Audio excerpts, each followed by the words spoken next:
멀리서 공부를 마치고 온 한 대학생이 저를 찾아온 적이 있었습니다. 이 학생은 학생부 시절에 교회를 잘 다녔던 학생인데 학생하고 이렇게 이야기를 하는 가운데 이 대학교를 다니면서 교회를 잘 다니지 않았구나라는 것을 알게 되었습니다. 그러면서 여러 가지 이유를 말하더라고요. 그러니까 목사니까 자기를 가르쳤던 사람이니까 약간 변명을 대는데 변명이 여러 가지예요. 한 가지는 목사님 교회를 가지 않아도 좋은 사람을 만날 수 있는데 왜 가야 합니까? 로 시작해서 사람의 어떤 잘못을 보고 실망하다 보니 교회 가는 사람보다 안 다닌 사람이 더 착한 것 같다. 여러 가지 이유를 대는 겁니다. 제가 마지막 권면을 하며 이렇게 말을 마쳤는데 무슨 이야기를 해도 이 청년은 지금 들어가지 않는 거죠. 자기 것으로 가득 차 있어서 그거 말하려고 온 거니까요. 권면하기를 이렇게 얘기했습니다. 교회에 나가서 남의 이야기 하지 말고 네가 그리스도의 삶을 어떻게 살아갈 건가, 어떻게 나타낼 건가에 관심을 가졌으면 좋겠다. 남이 어떻게 사는 거는 둘째 문제고 나는 그리스도인으로 어떻게 살아가고 있느냐. 여러분 어떠하세요? 우리가 교회에 나와 우선 하나님께 예배를 드리지만 사람과도 만나는데 여러분 교회에서 사람들을 만나는 이유가 무엇일까요? 쉽게 말하면 교회에 오면 우리가 다 예수 믿는 사람들을 성도로 하는데 이 성도들의 만남이 무엇을 위한 것인가?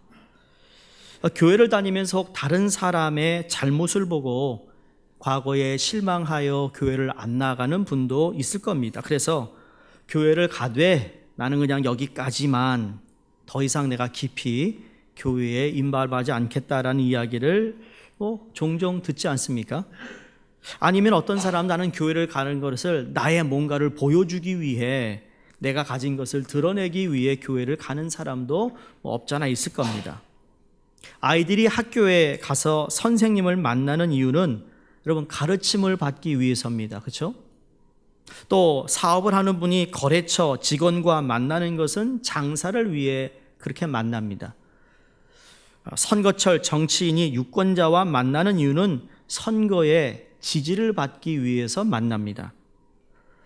오늘 우리가 읽은 로마서, 우리가 이제 바이블 타임에 주말마다 로마서를 읽게 되는데, 로마서는 주후 40년대쯤에 로마의 유대교 그리스도인들이 이주하여 정착하여 살아갑니다. 그런데 주후 49년 로마의 황제인 글라디우스가 유대인들을 로마에서 다 추방시킵니다.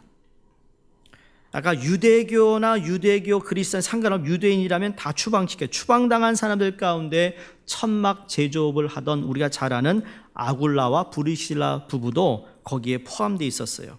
근데 다시 주후 54년 네로 황제가 등극하면서 추방령을 해제합니다. 다시 유대인들이 로마로 귀환하거나 새로운 유대인 이민자가 로마에 들어와 살게 됩니다.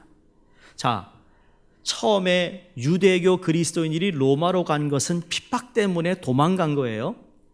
그쪽 가면 좀 더 덜 핍박을 받고 유대인에 대해서 아는 사람이 별로 없으니까, 그래서 유대인들이 어떻게 보면 예수님이 말씀하신 것처럼 예루살렘과 온 유대와 사마리아 땅까지 이런 내 증인이 되라 하신 말씀이 이제 핍박을 통하여 디아스포라 유대교 그리스도인들이 각 나라로 퍼져나간 거예요. 근데 추방을 당해서 나갔다가 5년 사이에 다시 돌아옵니다. 돌아왔는데 그 전에 유대교 그리스도인들이 교회를 하고 있었는데 그들이 복음을 전해서 이제 로마에 살고 있는 다른 이방인들이 예수를 믿고 가정교회가 세워진 거예요. 그러니 그 전에 비해서 비유대인들의 상당수가 그리스도로 개종하여 로마 가정교회를 다수를 차지하고 있습니다. 로마에서 그리스도 교회의 구성 분포를 살펴보니까 이방인계의 그리스도인들이 다수를 차지하고 있고 유대교 그리스도인들이 소수인 것을 알게 됩니다. 그러나 다 같은 교회니 자연스럽게 그 신앙 공동체 안에 인종적 갈등의 불씨가 잠재하고 있었던 겁니다. 이런 이유로 하나님의 구원 경륜 안에서 유대인들과 또 이방인의 관계에 관한 내용들이 이 로마서 안에 적지 않게 기록되어 있는 걸 우리가 봅니다. 자, 이런 성도 간의 갈등이 여러분 로마 교회만 있었던 것이 아니죠. 사도 바울이 쓴 모든 서신에 보면 교회 안에는 뭐 크고 작은 그러한 갈등의 요소들이 있었습니다. 다 존재하고 있었습니다. 근데 문제는 이런 갈등을 어떻게 해소해 나가느냐가 중요한 것이죠. 이건 뭐 2000년 전에 초대교회뿐만 아니라 로마에 있는 교회뿐만 아니라 오늘날의 교회 안에도 크고 작은 어떤 갈등의 요소들은 다 있다라는 겁니다. 그런 요소가 없는 교회는 이 땅에 하나도 존재하지 않습니다. 인간이 모여서 예배를 드리고 함께 무슨 하나님 일을 하는 정말 아름다운 하나님의 백성 가운데서도 여러분 우리 안에 이런 갈등의 요소들이 있는데 근데 이 부분을 어떻게 해소할 수 있는가? 물론 오늘 우리의 말씀을 통해서 그 해소할 수 있는 내용들을 우리가 함께 보겠습니다만 그 이전에 우리가 물어봐야 한 가지 질문이 있어요. 그건 뭔가 하면 그리스도인이 교회에서 성도를 만나는 이유가 무엇인가를 알아야 되는 겁니다. 우리 믿는 사람이 교회에서 하나님께 예배드리면 됐지 무슨 뭐 친교를 할 필요가 있습니까? 왜 모임을 갖습니까? 이러한 질문을 가지고 있는 분들에게 답이 될 뿐만 아니라 이미 성도의 교제를 하고 만남을 통하여 이 만남이 도대체 무엇을 위한 것인가를 분명히 알아야 그 갈등의 해소가 좀 줄어들지 않겠느냐는 생각입니다. 사랑하는 수정교회 성도님들, 여러분이 교회에서 예배를 드리고 있어요. 예배를 통하여 하나님을 만나지만 또 예배를 마치고 난 후에 우리 성도들의 교제와 성도들의 만남의 목적이 무엇인가? 그 답을 오늘 본문에서 세 가지 우리에게 제시하고 있습니다. 첫 번째, 우리는 서로에게 주어진 은사를 통하여 신앙을 견고하게 하기 때문입니다. 우리의 신앙이 견고해지는 것이에요. 바울은 지금 로마 교인들을 향하여 내가 몇 번 가려고 했는데 가지 못했다라고 오늘 13절 마지막 부분에 얘기하잖아요. 내 사도 바울이 선교 여행을 하면서 계속 이동하다 보니까 본인이 어떻게 합니까? 직접 천막을 만들어 제조업을 하는, 크게 하진 않지만 하여간 그걸 통하여 자기가 생계를 유지하며 선교로 나갑니다. 지금 로마로 가겠다고 할 때의 이 사도 바울은 직접 만든 천막을 팔려고 나간 것이 아니라는 거예요. 가끔 보면 주일날 교인을 만나기를 학수고대하는 분들이 있습니다. 근데 그 이유가 다른 것에 있을 때가 있죠. 무언가를 거래하기 위해, 무언가를 좀 팔기 위해, 알리기 위해 사람을 가까이 하고 만나려고 하는 그러한 모습 가운데 이건 정말 교회의 모습이 아니라는 거예요. 교회 오는 목적이 틀렸다라는 거죠. 자연스레 내가 하는 일이 무엇이고, 전 그랬습니다. 우리 교회 성도님들이 하는 일에 우리가 적극적으로 함께 참여해주고 도와줘서 서로가 잘 살아갈 수 있도록 해야 된다고 믿는 사람인데, 그러면서 그것이 자연스럽게 이루어져야 되는데 그걸 그냥 대놓고 얘기하는 사람들이 간혹 있을 수 있다는 거죠. 그런 이유로 사람을 만나는 사람들이 없기를 바랍니다.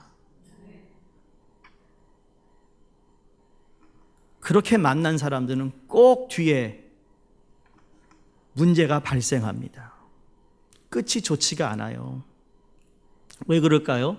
순수한 동기의 마음에서 우러난 만남이 아니라 뭔가를 얻기 위하여 동기를 가지고 만났기 때문에 그것이 이루어지면 좋은데 안 이루어지면 마음이 삐뚤어집니다. 마음이 상하는 거예요. 그러니 하나님의 일을 하는데 마음이 상했으니 이게 잘 풀려지겠어요? 오픈이 안 되는 거예요. 저는 여러분들이 서로 돕고 이왕 돈을 내고 살 거면 우리 성도들이 파는 거 팔아주세요. 응?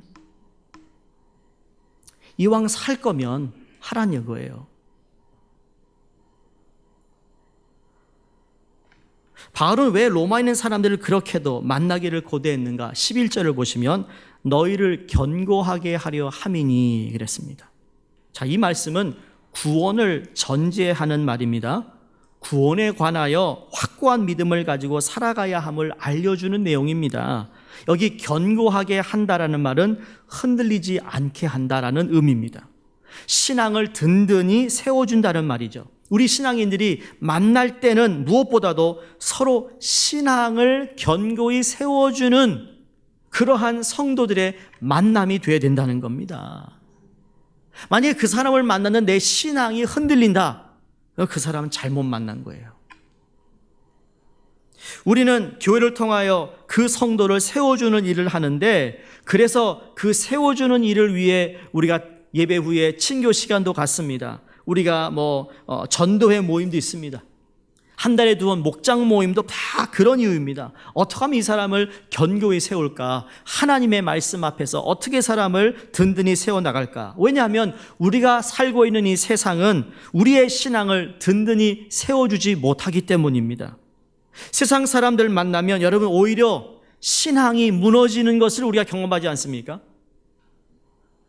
2년 반 동안 저와 함께 공부했던 군사반 11기, 그분들의 이야기를 들으면 간접적으로나 직접적으로 참 훈련받을 땐 좋았는데 그 다음 달 내가 일터에 나가면 그 배웠던 것을 알면서도 지키지 못하고 와르르 무너지는 내 모습을 보며 너무 안타깝다는 이야기를 하거든요. 세상이 우리를 그냥 두지 않아요. 어떻게 하든지 우리가 받은 은혜, 우리가 알고 있는 말씀, 내가 그 결단한 것을 다 흔들어 놓으려고 합니다, 세상은. 여러분 TV를 틀고 보세요. 그 TV에 여러분의 영을, 여러분의 신앙을 견고히 세워주는 것이 몇 가지가 있습니까?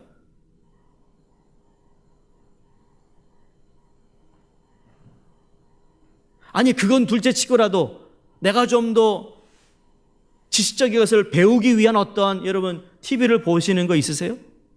내가 좀 지식을 얻기 위해, 좀 뭔가 배우기 위한 TV를 트시나요?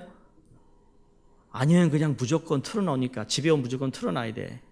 그래서 그냥 틀어놓으십니까? 저희 외할머님이 그런 적이 있었어요. 저희 미김이 왔는데 저희 외할머님이 예수를 믿어서 우리 집안이 다 예수를 믿게 되었어요. 그 자그마한 할머니 덕분에 며느리, 사위가 다 예수 믿어가지고 손자간에 목사가 나왔어요. 남의 얘기니까 여러분, 남의 집안일이라고 자꾸.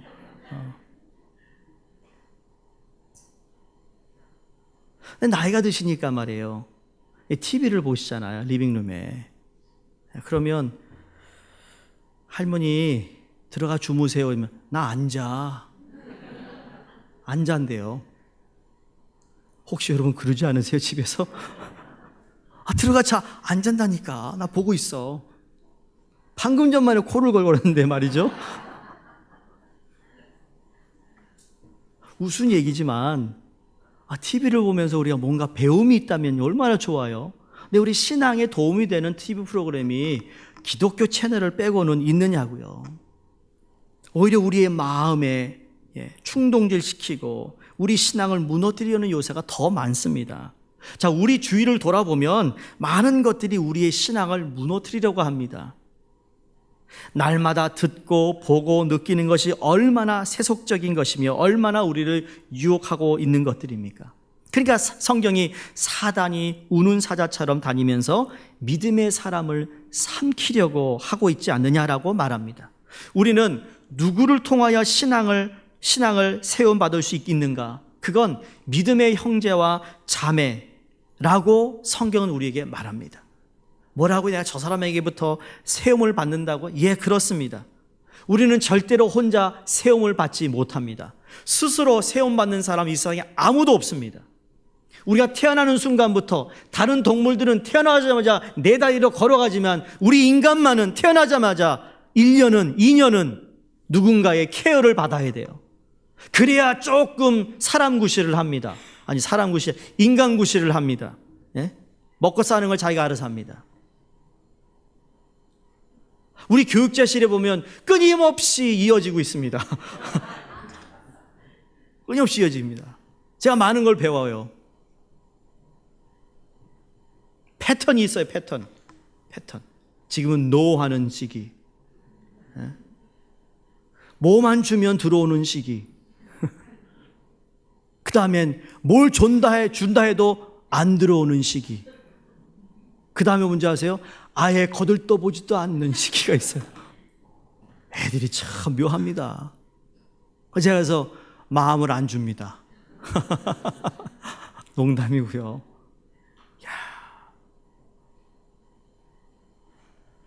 믿음의 형제가 우리를 세워가는 거 아세요? 그분의 역할이 크든 작든 간에 그분을 통하여 내가 세워지는 거예요. 부닥치는 가운데 세워져요. 갈등 있는 가운데 내가 성숙해져요. 그래서 주일날 함께 나와 하나님께 예배드리는 영적인 가족, 이걸 교회라고 얘기하고, 교회에서도 가정에서 직장에서도 신앙인은 서로 신앙을 든든한 반석 위에 세워주는 것이라고 믿습니다. 자, 그러면 무엇으로 신앙은 든든히 세워지는가 보니까 신령한 은사라고 오늘 본문이 말합니다. 여기 은사란 사도 바울이 이미 고린도 교회, 고린도 후서, 또 로마에서 잠깐 나오지만 자기가 직접 체험한 은사도 있고 성령이 그에게 알려준 은사도 있습니다. 예를 들어 지혜의 은사가 있는가 하면 지식의 은사가 있습니다. 믿음의 은사가 있는가 하면 병 고침의 은사도 있습니다. 능력 행함의 은사가 있는가 하면 영 분별력의 은사도 있습니다. 어떤 분은 섬기는 일이 은사입니다. 어떤 분은 구제를 잘합니다. 어떤 분은 긍휼합니다. 어떤 분은 사랑을 잘 베풉니다. 등등 이러한 은사들을 하나님께서 주셨는데, 이 은사를 한 사람에게 몽땅 다 주신 것이 아니라 여기 앉아있는 모든 분들에게 한두 가지 골고루 주심을 통하여 없는 사람은 그 사랑이라는 것을 통해 섬김을 받아 그 사람이 세워지고, 어떤 사람은 정말 능력 행함을 통하여 할 수 없는 가운데 믿음으로 이것을 기도하는 가운데 그 일들을 해나가는 걸 보면서 야, 정말 하나님이 저 사람을 통하여 이 일을 했구나 라는 말을 함으로 우리 모두가 다 세워지는 거예요.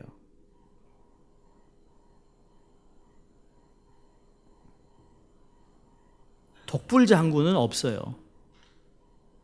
미국 사람은 론 레인저라고 그러죠. 론 레인저가 없는 거예요. 그건 옛날 얘기예요. 워낙 힘들 때에 그런 사람들이 나타났다라는 거. 물론 하나님이 그런 인물들을 등장시키긴 하지만 교회는요, 다 한 사람 한 사람, 여러분 한 분 한 분이 다 귀중한 거예요. 여러분 때문에 그 누군가가 세움을 받고 있어요. 그렇다면 우리에게 이런 은사를 주신 이유가 무엇인가 하면 에베소서 4장 13절을 보시면 이렇게 말합니다. 그가 혹은 사도로 혹은 선지자로 혹은 복음 전하는 자로 혹은 목사와 교사로 주셨으니 이는 보세요, 성도를 온전케 하며 첫 번째, 두 번째 봉사의 일을 하게 하며 그를 통하여 무엇을 이룹니까? 그리스도의 몸을 세우려 합니다. 성도가 온전케 되고 그 은사를 통하여 두 번째 봉사함을 통하여 그 모든 공동체가, 모든 지체들이 그리스도의 몸으로 세우려 하심이라. 사실 교회나 세상이나 이 시대의 문제가 무엇일까요? 이렇게 하나님이 주신 은사가 있는데 이걸 다 하지 못하고 있는 것이 문제입니다. 이 일을 다 안 하고 있습니다. 남편이, 아버지가, 그렇죠? 자기의 몫을 해야 할 일을 가정에서 한다면, 아내가, 어머니가 가정에서 당연히 해야 할 몫을 한다면, 교회에서 목사가, 장로님이, 안수집사님이, 권사님이, 아니면 평신도니, 아니면 서리집사님들이 주어진 몫을 다 한다면 문제가 없겠죠.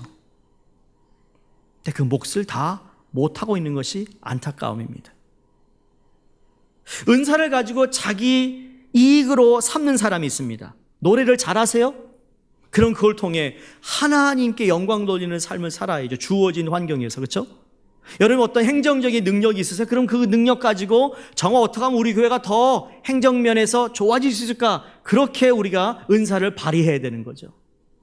누군가가 섬기는 게 있으세요? 그럼 섬김을 더 잘하면 되는 거예요. 왜 저 사람은 안 하느냐? 그 얘기하기 전에 나는 그리스도 앞에서 어떤 모습으로 살아가느냐 제가 묻지 않았나요? 어떤 모습을 나타내고 있는가? 그게 중요한 거예요. 여러분 구약의 사울 왕을 아시잖아요. 하나님의 은혜로 왕이 되었는데 그것으로 그가 무엇을 하죠? 다윗이 자신보다 인기가 있자 그를 죽이려고 합니다. 하나님이 삼손에게 막강한 힘을 주셨습니다. 그 힘으로 하나님의 백성을 구하고 블레셋과 전쟁을 해서 그냥 힘센 그 나시린이 되었는데 그 힘으로 뭐합니까? 방탕한 삶을 살았습니다. 결국 눈이 뽑히고 기둥을 무너뜨려 거기서 그냥 다 죽어버렸어요. 우리는 살다 보면 성도끼리 문제가 생길 수도 있고 부부끼리 문제가 생길 수 있습니다. 그럴 때 그것으로 신앙을 잃어버린 계기로 만들지 않기를 바랍니다. 어떤 교회는 부부와 집에서 문제만 있으면 나 교회 안 가. 몇 살인데.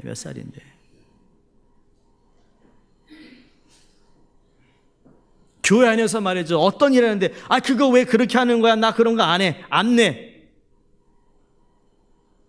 그리고 목장에서요. 우리가 약속했어요. IT 우리 그 아이 한 명씩 우리가 후원해서 그 아이들이 그 동네에 좋은 지도자가 될 수 있도록 기도하며 우리가 그의 교육비와 생활비를 대고 있습니다. 한 달에 얼마 안 됩니다. 여러분 바이블 타임 우리가 하는 건 여러분의 영적 성숙을 위해 여러분이 읽어야 할 겁니다. 근데 이것이 우리 교회 목장은 돈을 많이 거둔다. 제가 그런 얘기 들으면 정말 제가 이게 어떻게 된 일일까? 정말 그래요?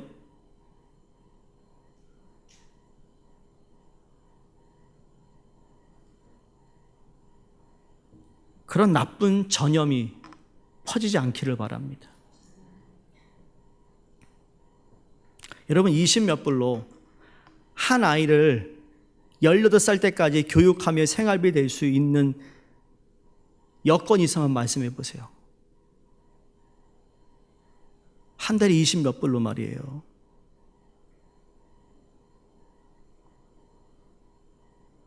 지금을 보는 것이 아니라 그 다음을 보는 겁니다. IT가 그렇게 어렵고 힘들고 정말 소위 그냥 부두라는 무당을 믿어가지고 저렇게 나라가 열악한데, 그러나 하나님을 제대로 만난 하나님의 그 인물이 하나 태어나면, 모세 같은 인물이 나오면, 사무엘 같은 인물이 나오면 여러분 그 나라가 형통하게 될 줄로 믿는 겁니다. 그게 믿음의 사람이고 비전의 사람이죠. 제가 이런 얘기하면 우리 조선 이야기를 안 할 수가 없습니다. 여러분 조선 땅이 100년 전에 어떤 땅이었어요? 선교사님들이 얘기를 하기를 열악한 땅, 미개인, 정말 문화인이 아닌. 왜? 미국은 이미 그때 자동차가 있었고요. 아스팔트를 깔고 다닐 때인데. 그러나 누군가를 통하여 이 나라가 복음에 정말 붙들림 받은 누군가를 통해 하나님 그 나라를 세울 것을 바라보았던 거죠. 비전이죠.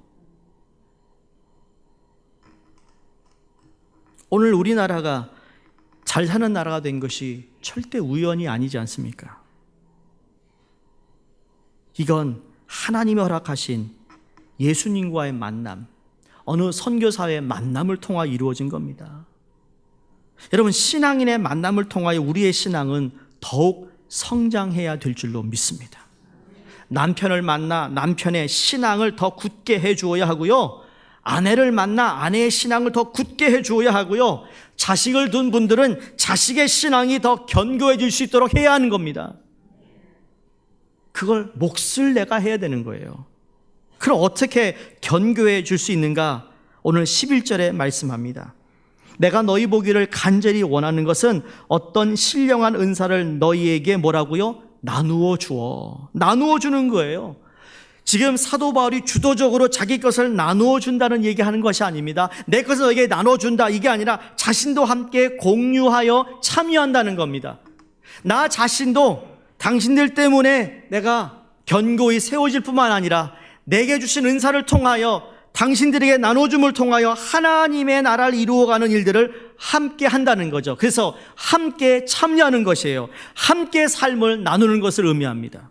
신앙생활은 함께 나누는 거예요.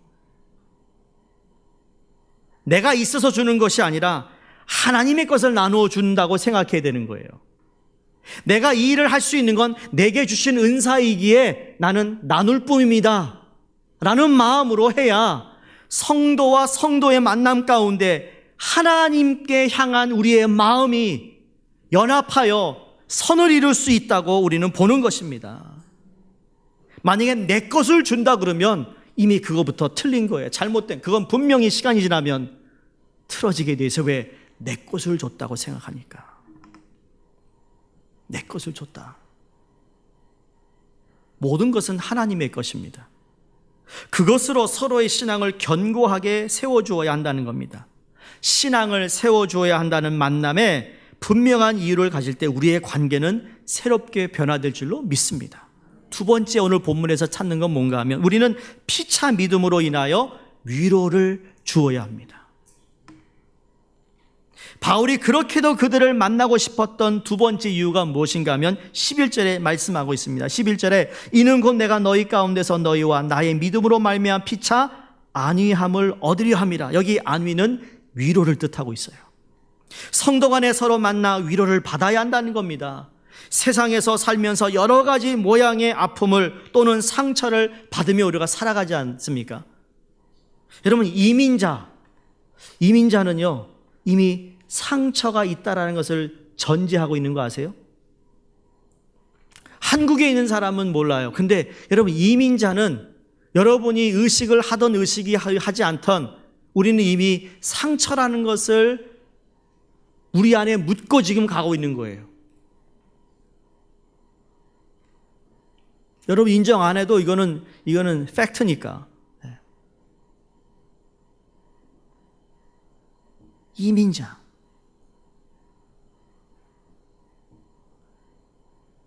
언어에 대한 장애, 문화의 장애. 어디 가면 영어가 안 되니까 움츠림, 기죽임.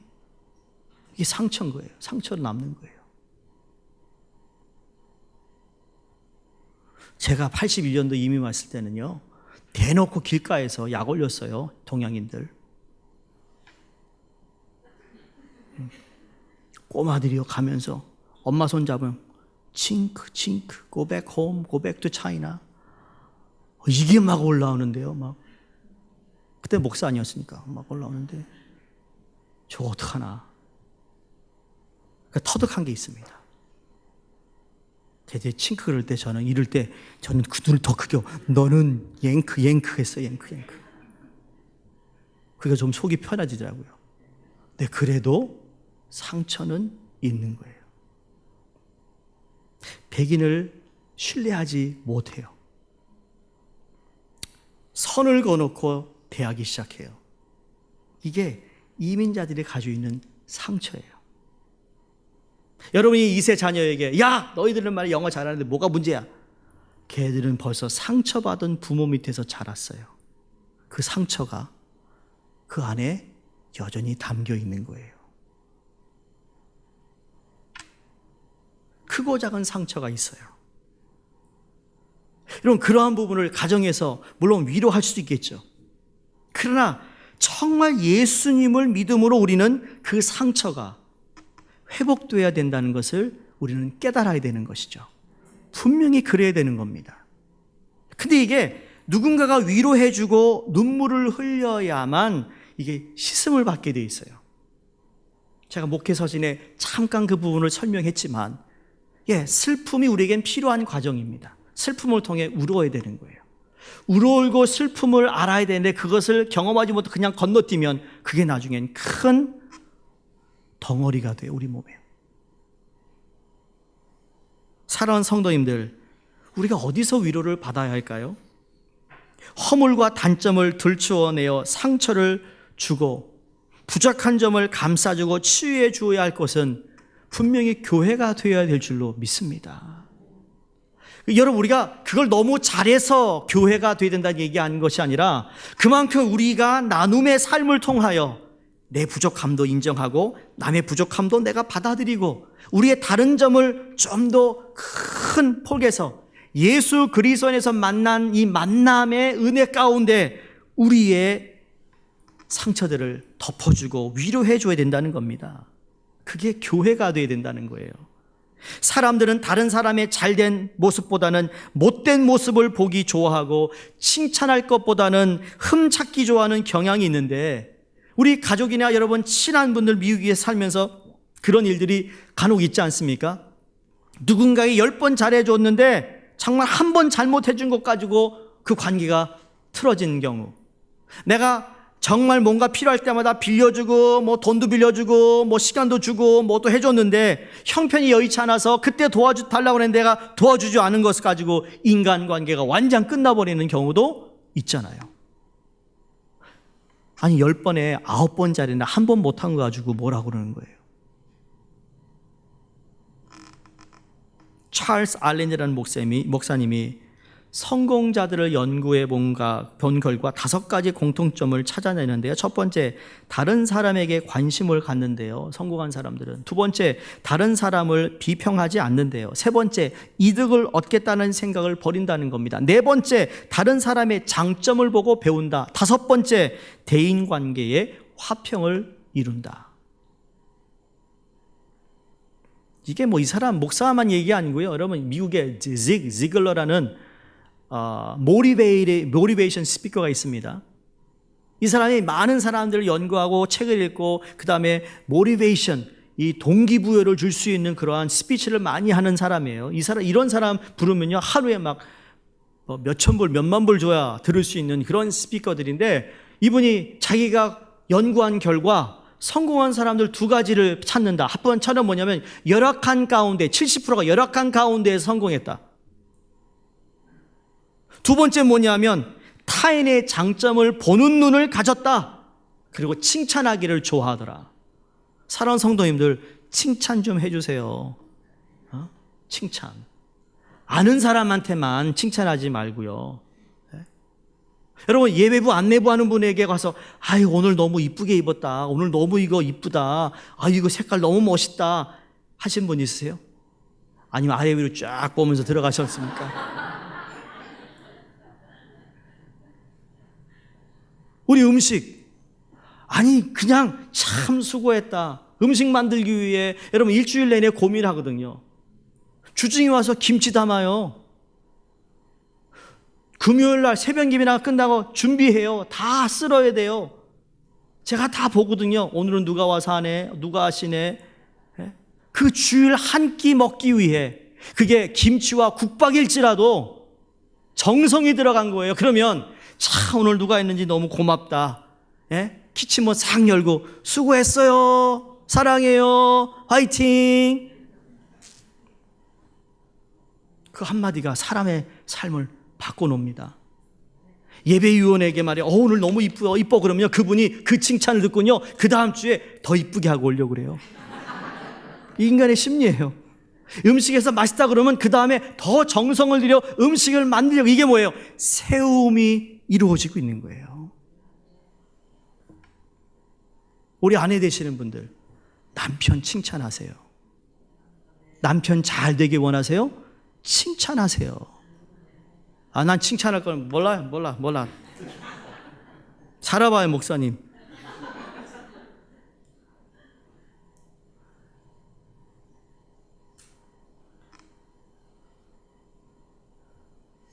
저도 흠이 많은 사람이거든요.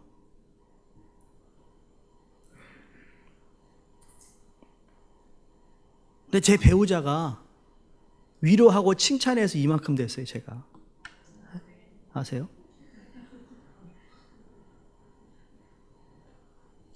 그냥 남편이 세워지지 않습니다. 정말 여러분이 드리고 싶은 말이에요. 세상에 단점만 있는 사람도 없고 장점만 있는 사람도 없습니다. 장단점은 누구에게나 다 있거든요. 중요한 것은 무엇을 보느냐입니다. 성도들끼리 서로 칭찬해주고 위로해 보시기 바래요. 부부간에도 당신 참 수고했어, 당신 때문에 내가 있어. 아이들에게도 너는 참으로 참 너 잘한다, 너 훌륭한 사람이 될 거야, 너 참 기도 잘하네. 하루에 한 번만 해보세요. 삶이 바꾸어질 겁니다. 바울이 피차 위로를 받기를 원할 때 위로는 단지 성도 간의 뿐만 아니라 지금 바울 자신도 그 위로의 자리에 포함하고 있다는 것을 알 수 있습니다. 내가 너희 가운데서 안위함을 얻으려고, 위로를 얻으려고. 아니, 우리는 바울 같은 사람이 무슨 위로가 필요할까 할 수 있지만 여러분, 그에게도 위로가 필요했던 겁니다. 그 말은 모두 이 공동체 안에 교회는 모든 사람들은 다 위로가 필요하다는 말입니다. 그럼 무엇으로 위로를 받았습니까? 너희와 나의 믿음으로. 지금 보니까 아니야. 근데 믿음으로 하나님이 저 사람 안에서 시작한 일을 하나님께서 완성하실 거라는 믿음. 지금은 저 사람이 말씀에 아직도 성숙하지 못하지만 말씀을 통하여 변화되어 성숙한 자가 될 거라는 믿음. 근데 내가 그 사람을 믿는 것이 아니라 하나님의 말씀을 믿고 하나님이 하실 일을 믿는다는 거예요, 여러분. 여러분, 인간은 언제 마음이 바뀔지 모르는데 어떻게 믿겠어요?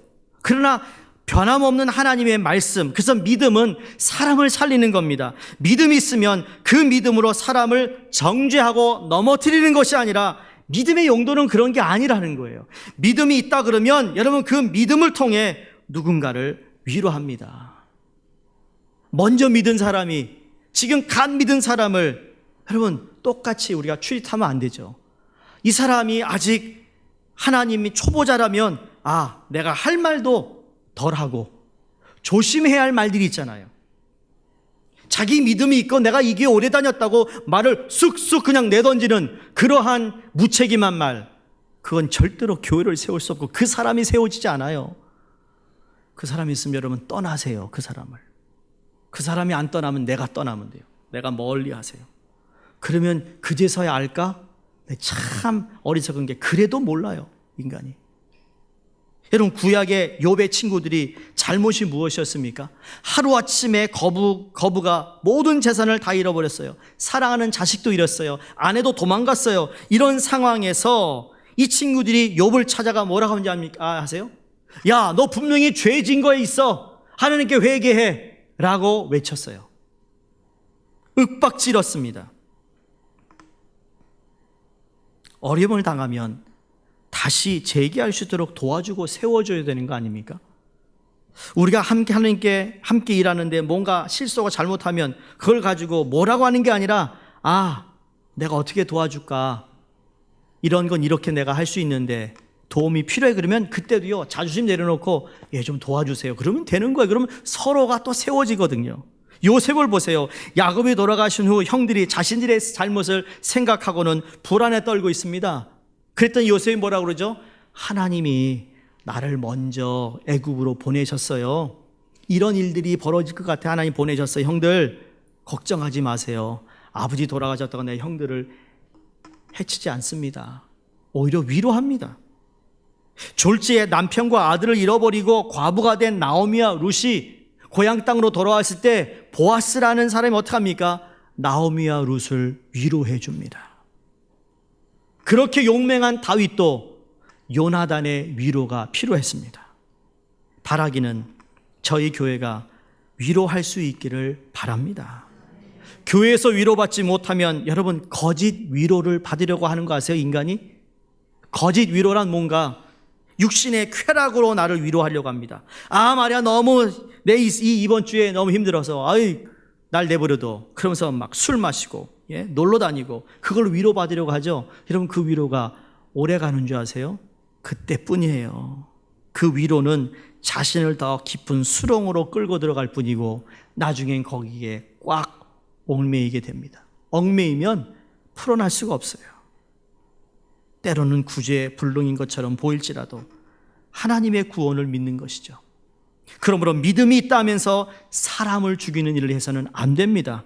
믿음이 있다고 하면서 불평하는 사람이 있으면 안 됩니다. 믿음이 있다 하면서 남을 깎아내리는 사람이 되어서는 안 됩니다. 믿음이 있다 하면서 공동체의 흐름에 부정적인 분위기를 만들어 전염성을 가지고 있는 사람이 되어서는 안 됩니다. 사랑하는 성도님들, 우리의 믿음으로 사람을 살리는 위로가 있기를 주의 이름으로 축원합니다. 마지막 세 번째, 우리의 만남으로 열매를 맺게 한다고 그랬어요. 13절에 형제들아 내가 여러 번 너희에게 가고자 한 것을 너희가 모르기를 원하지 아니하노니 이는 너희 중에서도 다른 이방인 중에서와 같이 열매를 맺게 하려 함이라. 열매. 서론에 말씀드린 것처럼 유대교 그리스도인과 이방인계 그리스도인들이 함께 예배에 나오고 교회를 나오니 얼마나 갈등이 있었겠어요? 그런데 이 유대교 그리스도인이나 이방인의 그리스도인이나 한 가지를 두고 그들이 생활해야 되는데, 만나야 하는데, 그건 같은 열매를 보기 위함이라고 그랬어요. 그럼 열매는 무엇인가? 쉽게 말하면 여러분, 사람을 살리는 겁니다. 생명을 변화시키는 겁니다. 함께 동역하여 맺는 열매가 무엇인가?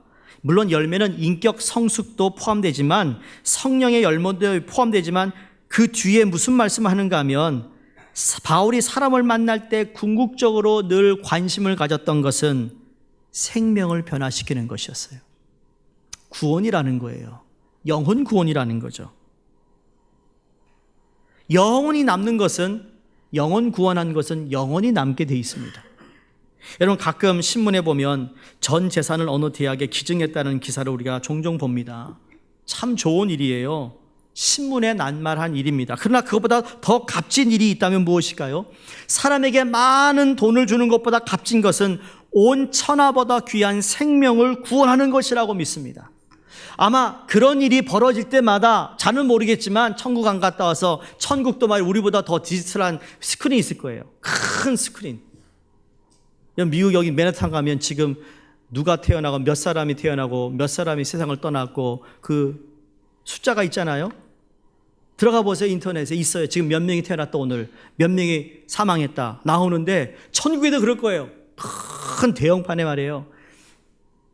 야, 오늘 뉴욕 수종교회 최아무개 집사가, 김아무개 집사가 누구를 또 예수님께 영접했네, 교회 데려나갔네, 그런 말에 거기서 뭐 할까요? 파티, 예? 잔치. 왜요? 그게 그 무엇보다도 귀중하기 때문에. 아마 이런 기사가 뜨지 않을까 상상을 해봅니다. 우리가 사람을 사랑하는 최대의 사랑은요, 그 사람이 영원한 생명을 얻도록 도와주는 것입니다. 그래서 16절에 복음은 믿는 자에게 구원을 주시는 하나님의 능력이라고 말하고 있습니다. 바울은요, 빚진 자의 마음으로 사람을 만났습니다. 빚을 갚지 아니하면 불안한 겁니다. 한시도 그것이 마음에서 떠나지 않았습니다. 사랑하는 성도님, 우리의 만남, 성도 간의 만남의 이유가 무엇인지를 오늘 말씀을 통해 세 가지를 꼭 기억하시기를 바랍니다. 우리는 피차간 견고하게 세워줘야 합니다. 우리는 믿음으로 위로해야 합니다. 결국 열매 맺는 하나님의 자녀가 되어야 함을 잊지 마시기를 주의 이름으로 축원드립니다. 기도하겠습니다.